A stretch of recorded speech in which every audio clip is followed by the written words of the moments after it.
Every scientific breakthrough, every law of physics, and every modern technology we rely on rests upon a single unspoken axiom: the law of cause and effect. We assume that the future will resemble the past.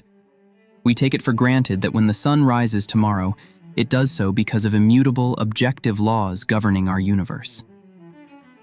But what if this foundational certainty is nothing more than a psychological illusion? What if the concept of causality is not an objective feature of reality, but merely a habit of the human mind? In the mid-18th century, the Scottish Enlightenment philosopher David Hume threw a conceptual hand grenade into the heart of Western epistemology. By pushing empiricism to its absolute, logical extreme, Hume dismantled the very foundations of human knowledge. He did not merely question our beliefs, he radically destabilized the objective validity of science, religion, and everyday reality. His conclusion was terrifyingly simple: we cannot truly prove that one event causes another. For decades, the intellectual world was left paralyzed by this profound skepticism. That was until the writings of Hume crossed the desk of a meticulous German professor in Königsberg, Immanuel Kant. Upon reading Hume's devastating critique, Kant experienced a profound philosophical shock. As he would later famously write in his Prolegomena, "I openly confess that my recollection of David Hume was the very thing which many years ago first interrupted my dogmatic slumber and gave my investigations in the field of speculative philosophy a quite new direction." This was not a mere academic disagreement. It was an existential battle for the preservation of human reason. If Hume was right, science was a fiction. If Kant could not answer him, the Enlightenment was dead. Welcome to the ultimate philosophical duel. Today, we explore how David Hume destroyed reality and how Immanuel Kant weaponized the human mind to rebuild it. To understand the magnitude of Kant's panic, we must first understand the devastating precision of Hume's scalpel. Hume was a radical empirist. He operated on a foundational premise that seems entirely intuitive. All our knowledge originates exclusively from sensory experience. In his An Enquiry Concerning Human Understanding, Hume divides the contents of the human mind into two distinct categories: impressions and ideas. Impressions are our immediate, vivid sensations, the actual feeling of heat when you touch fire. Ideas, on the other hand, are merely faint copies of these impressions, the memory of that heat when you think about it later. Therefore, Hume argues, if a concept cannot be traced back to a direct sensory impression, it is epistemologically bankrupt. It is literally meaningless. With this framework, Hume constructed what philosophers call Hume's fork. He asserted that all objects of human reason are either relations of ideas or matters of fact. Relations of ideas are analytical truths, like geometry or mathematics. Statement like 2 + 2 = 4 or a triangle has 3 sides are absolutely certain, but they tell us nothing about the actual physical world. They are true by definition. Matters of fact, however, deal with the real world, such as the sun will rise tomorrow or fire burns wood. These cannot be proven by pure logic alone. Their opposites are always logically possible. It is not a logical contradiction to imagine the sun not rising tomorrow. And this is where Hume delivers his fatal blow to human certainty: the problem of causality. Consider his famous billiard ball analogy. We see ball A roll across the table and strike ball B. Instantly, ball B moves. We confidently claim that ball A caused ball B to move. But Hume asks us to look closer. What did we actually perceive with our senses? First, we saw the motion of ball A. Second, we saw the contact. Third, we saw the immediate motion of ball B. We perceived contiguity, and we perceived succession. But we did not perceive any hidden force called causality. We did not see a necessary connection passing from one ball to the other. Hume boldly declares, "We are determined by custom alone to suppose the future conformable to the past. All inferences from experience, therefore, are effects of custom, not of reasoning. This is the problem of induction. Just because the sun has risen every single day in human history does not provide a logical guarantee that it will rise tomorrow. We have merely developed a psychological habit. We project our internal expectations onto a universe that has no obligation to fulfill them. By the mid-18th century, Hume had effectively reduced the grand edifice of modern science, including the sacred laws of Newtonian physics, to mere sophisticated guesswork. He left Western philosophy in a state of absolute existential paralysis. If we cannot prove causality, we cannot truly know anything about the future. Real-world knowledge was an illusion. When Immanuel Kant encountered Hume's skepticism, he realized that Western thought had reached a catastrophic dead end. If Hume was correct, the entire Enlightenment project, the belief that human reason could understand and master the laws of nature, was a monumental delusion. Newtonian physics, which predicted the behavior of the cosmos with breathtaking accuracy, would be reduced to nothing more than a well-timed habit of the mind. Kant recognized the profound brilliance of Hume's critique, but he refused to accept his skeptical defeat.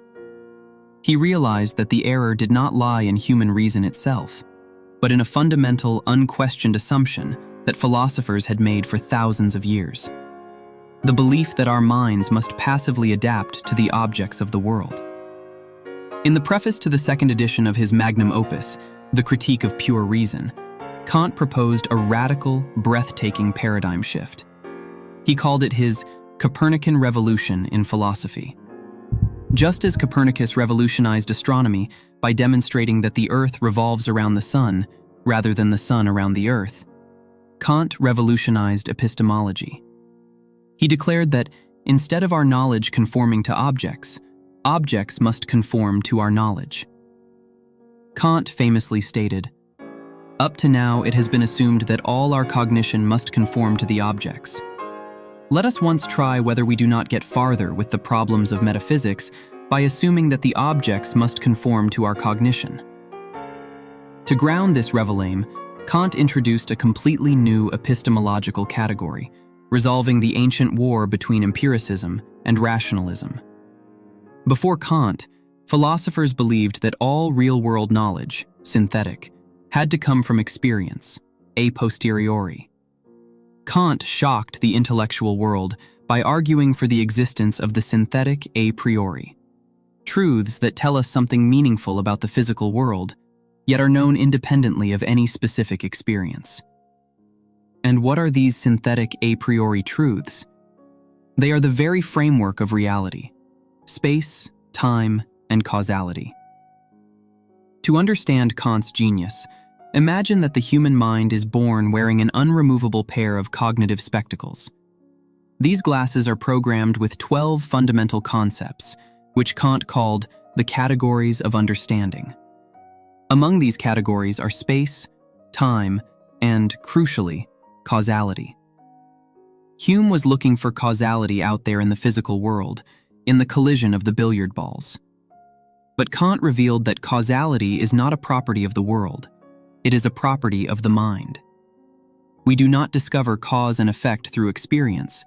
We use cause and effect to construct experience in the first place. Without the pre-installed software of space, time, and causality, the raw data hitting our senses would be nothing but a chaotic, meaningless blur. As Kant profoundly synthesized, thoughts without content are empty. Intuitions without concepts are blind.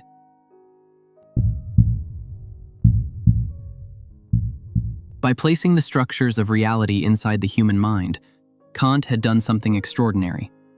He saved science from Hume's devastating skepticism. Newton's laws were secure once again, because nature, as far as humans could ever experience it, was bound by the structural rules of the human brain. But Kant's rescue mission came with a staggering, monumental price.